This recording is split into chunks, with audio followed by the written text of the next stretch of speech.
Hello बच्चों, कैसे हैं आप सभी। होप करती हूँ कि सभी बहुत अच्छे से होंगे और बहुत अच्छे से पढ़ाई कर रहे होंगे, क्योंकि आपके एग्ज़ाम्स अब आने वाले हैं। बहुत जल्दी आपके एग्ज़ाम्स शुरू हो जाएंगे। मैं आप लोग के लिए इस वीडियो में बहुत ही इंपॉर्टेंट एक अभिक्रिया, एक रिएक्शन लेकर आई हूँ जो ऑलमोस्ट पूछा जाता है। और मैं आपको बता दूँ कि ये वाला क्वेश्चन ऑलरेडी आपके मॉडल पेपर में भी मेंशन्ड है कि मतलब केमिस्ट्री में ये क्वेश्चन पूछा जा सकता है। तो उसके हिसाब से ये आपका बहुत ही इम्पॉर्टेंट क्वेश्चन हो जाता है कि अगर आपको मॉडल पेपर में दिया है तो इसका मतलब कि आपको तैयार कर लेना चाहिए। ठीक है, तो चलिए देख लेते हैं रोजनमुंड अभिक्रिया। मैंने और भी इम्पॉर्टेंट अभिक्रियाएं, बहुत सारी अभिक्रियाएं ऑलरेडी अपलोड की हुई हैं वीडियो मतलब अपने चैनल पे। आप वो सारी भी देख सकते हैं। सब आपको बहुत इजी लगेगा, जब आप देखेंगे तो आपको समझ में आ जाएगा।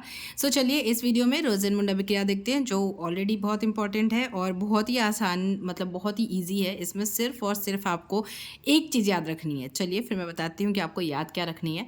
सबसे पहले हम एक बार इसको रीड आउट कर लेते हैं। एसिड क्लोराइड का PdBaSO4 की उपस्थिति में अपचयन करने पर एल्डिहाइड बनता है। तो ये एक लाइन आपको ऊपर लिखनी है। ठीक है, और आप ऑब्वियसली आप लोग रट्टा मार रहे होंगे कि मतलब रट लेते हैं कि फिर याद हो जाए। ठीक है, तो मैं आपको बताऊं कि इसमें कुछ नहीं करना है। अब जिस तरीके से आप इसे भूल जाइए कि मतलब अगर आपने इसे याद नहीं किया है तो कोई बात नहीं। आप सबसे पहले रिएक्शन देखिए। इस रिएक्शन के थ्रू आप इसका मतलब ये जो लाइनें हैं जो लिखी हुई हैं ये आप अपने मन से लिख लेंगे। रिएक्शन क्या है हमारा, मतलब एसिड क्लोराइड का PdBaSO4 की उपस्थिति में, मतलब ये इसकी उपस्थिति में अभिक्रिया अपचयन कराया गया है किसके थ्रू, मतलब हाइड्रोजन से। ठीक है, तो इन दोनों की क्रिया कराई गई। एसिड क्लोराइड की मतलब क्रिया कराई गई H2 से, हाइड्रोजन से। तो हमें किसकी उपस्थिति में, ये इंपॉर्टेंट है क्योंकि ये PdBaSO4 रोजनमुंड, आपको बस ये याद रखना है कि PdBaSO4 रोजनमुंड एसिड क्लोराइड। ऑलमोस्ट बहुत सारी अभिक्रियाएं हैं जो इसी तरीके से जाती हैं कि उनकी अभिक्रिया हाइड्रोजन से कराई जाती है, मतलब एसिड क्लोराइड की अभिक्रिया। बट किसकी, जिसकी उपस्थिति में कराई जाती है उसी से पूरा रिएक्शन चेंज हो जाता है। तो यहाँ पे PdBaSO4 रोजनमुंड मतलब PdBaSO4। ठीक है, रोजनमुंड मतलब क्या होता है, PdBaSO4 रोजनमुंड PdBaSO4 की उपस्थिति में रोजनमुंड में अभिक्रिया कराई जाती है। तो ऐसी बस इतना ही याद रखना है आपको, ताकि एग्जाम में आपको ये तो कम से कम याद ही रहे।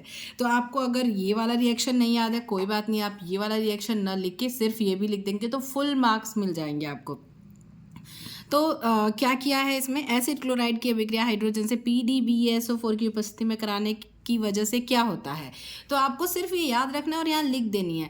अभिक्रिया तो बहुत ज़्यादा इजी है क्योंकि ऑब्वियसली RCOCl प्लस H2, तो RCOH हो जाएगा। ठीक है, मतलब वही COH मतलब CHO, तो एक H यहाँ आ जाएगा और एक HCl बन के निकल जाएगा। तो सबसे पहले HCl, एक H यहाँ आके जुड़ जाएगा Cl से और HCl बन के निकल गया। तो जो बचा है वो क्या बचा है, तो RCOH इतना बच गया है हमारा। तो R और CHO, ठीक है, तो RCHO हो गया, एसिटल्डिहाइड बन जाएगा। यहाँ पे देखिए एसिटल्डिहाइड CH3CHO हो गया है ना।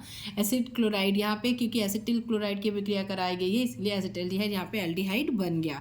तो ये हमारा हो जाता है एल्डिहाइड। एसिड क्लोराइड की अभिक्रिया हाइड्रोजन से PdBaSO4 की उपस्थिति में जब कराई जाती है तो हमारा बनता है क्या, aldehyde.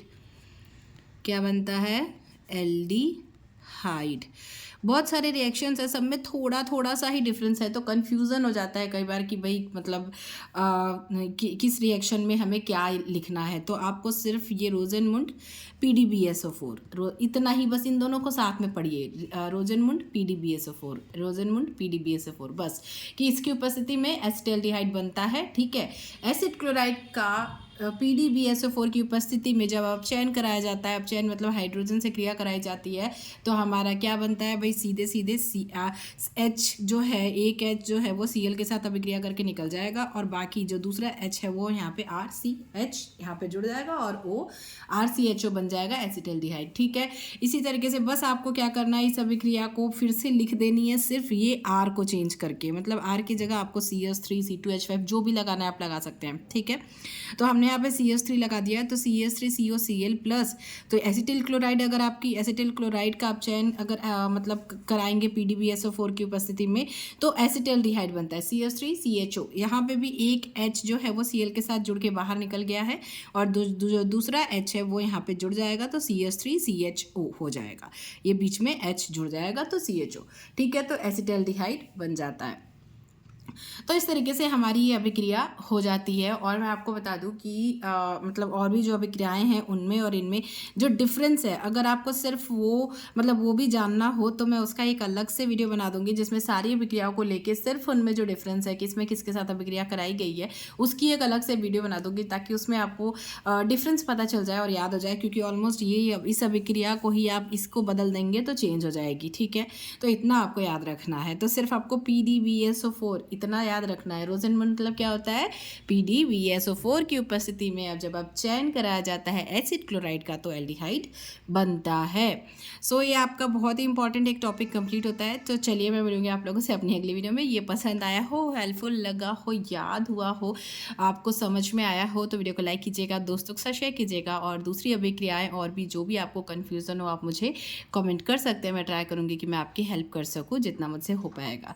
Thank you, thanks for watching.